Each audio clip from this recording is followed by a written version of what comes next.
O si yo puedo tener un flujo normal, ¿cómo me doy cuenta cuando ya deja de ser normal? Están bienvenidos a mi nuevo canal. Si no me conoces, yo soy la doctora Laura Lafuente. Ojalá estés acá y te suscribas. Bienvenidos y arrancamos. Hoy vamos a hablar de las infecciones vaginales, sí, esas que se caracterizan por tener unos flujos vaginales que llaman mucho la atención, que molestan, que a veces pican, que tienen un color distinto o que huelen mal. Antes que nada, tengan en cuenta que las mujeres normalmente vamos a tener un flujo vaginal, que normalmente va a salir líquido, sí, te va a salir líquido por la vagina, y eso es ¿por qué? Porque normalmente lo que es las glándulas del cuello del útero secretan un moco sumado a que a nivel de la vagina, si bien en esa zona no hay glándulas, pero sí hay unos capilares que transuda el líquido hacia la vagina y también favorece a esa salida, sumándole las glándulas que sí están a nivel de la vulva.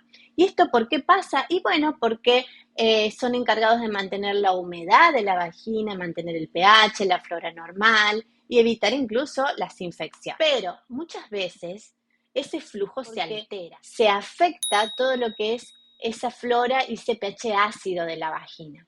Hay factores que lo predisponen, como por ejemplo los hábitos o los malos hábitos, del cual ya algo les hablé, que tienen que ver con la mala alimentación, con el uso de protectores diarios, por ejemplo, constantemente, que no dejan que se oxigene esa zona y aparte tienen esos materiales que no son favorecedores de lo que es la salud genital.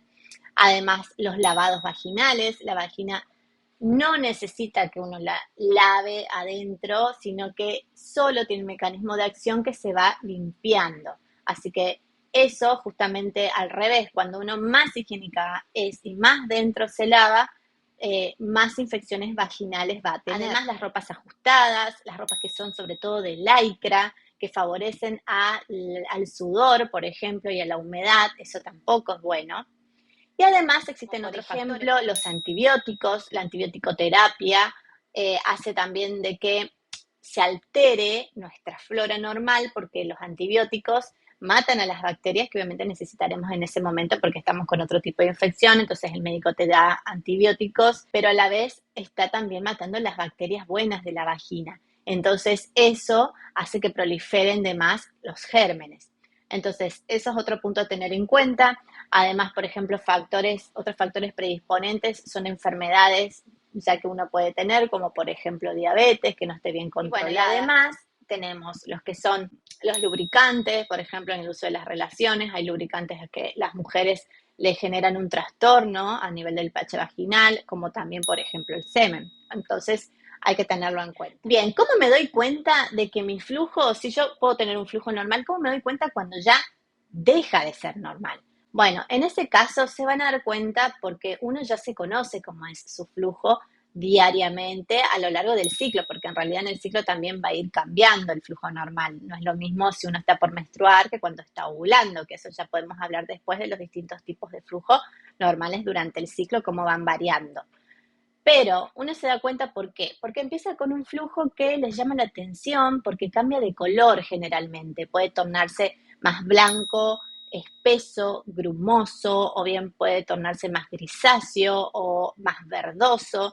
Y además suele cambiar el olor, o sea, sienten un olor feo, un olor a podrido incluso muchas veces de acuerdo al germen. La cantidad generalmente aumenta de cantidad. Y ni hablar porque se suele acompañar muchas veces de picazón, de prurito, ¿sí? Muchas ganas de rascarse.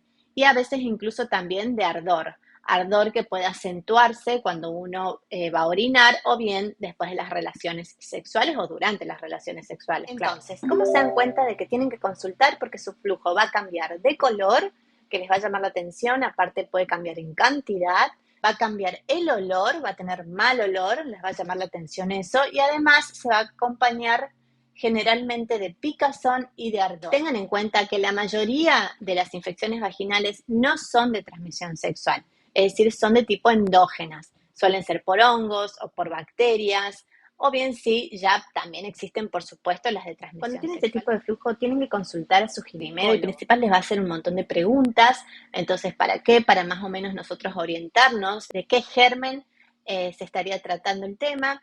Después se hace un examen ginecológico, se coloca un espéculo para poder ver nosotros el tipo de flujo, la cantidad, el color, la consistencia, todo lo que le expliqué anteriormente. Y también en ese momento lo ideal es que le tomen una muestra que se llama exudado de flujo vaginal para mandar al laboratorio y poder estudiar. Existen otros estudios, como por ejemplo, si uno cree que es un hongo, se puede hacer un fungigrama, o bien se puede hacer, si creemos que es otro tipo de bacteria, otros cultivos especiales. Una vez que se realiza este estudio, se manda al laboratorio, pero ya en el momento lo ideal es empezar a tratar, después de haber tomado la muestra. ¿Para qué? Para aliviarlas a ustedes de ese malestar, digamos. Entonces, ¿cómo serían los tratamientos? Primero hay que diferenciar, no es lo mismo si es un hongo que si es una bacteria, y tampoco no es lo mismo distintos tipos de bacterias, ¿no? Pero bueno, vamos a lo más frecuente. Si es un hongo, se trata con antifúngicos, y los antifúngicos pueden ser en crema, porque muchas veces esto genera como mucha irritación por fuera, se ven como muy rojas, muy rojitas. Entonces, se pueden poner cremas que suelen tener miconazol, nistatina, clotrimazol, por ejemplo, y también existe la vía oral con antifúngicos como el fluconazol o como el itraconazol. Y por supuesto los óvulos intravaginales, como por ejemplo con drogas como el ketoconazol, la nistatina, el clotrimazol. Esos son ejemplos. Obviamente que existe una amplia cantidad de drogas que se pueden utilizar. Y las bacterias, que son las más generales, solemos usar, tanto puede ser vía oral como vía vaginal, metronidazol, clindamicina, por ejemplo. Es muy importante que una vez que un médico les da el tratamiento, terminen el tratamiento. Por ejemplo, en el caso de los óvulos, pasa muchas veces que ustedes dicen, bueno, me puse 4 óvulos, ya me siento bien, los otros 3 los dejo. No. O sea, terminen los óvulos indicados. Si le indicaron 7, 7, 6, 6, 3, bueno, 3. Pero se terminan, no se guardan los otros óvulos que le quedaron para la próxima, porque se le vuelve a agarrar de nuevo el flujo, la picazón. ¿Ok? Entonces, muchas veces no terminan de curarse o es recurrente, se les vuelve enseguida porque no terminan el tratamiento. Y ni hablar de que lo ideal es que vuelvan después de terminar el tratamiento al médico para que les mantenga el equilibrio que hablábamos hoy de su flora normal, de su acidez vaginal. Hay óvulos para eso y para evitar las recurrencias, aparte de obviamente ya haber tenido en cuenta modificar todos esos factores predisponentes que hablamos al principio.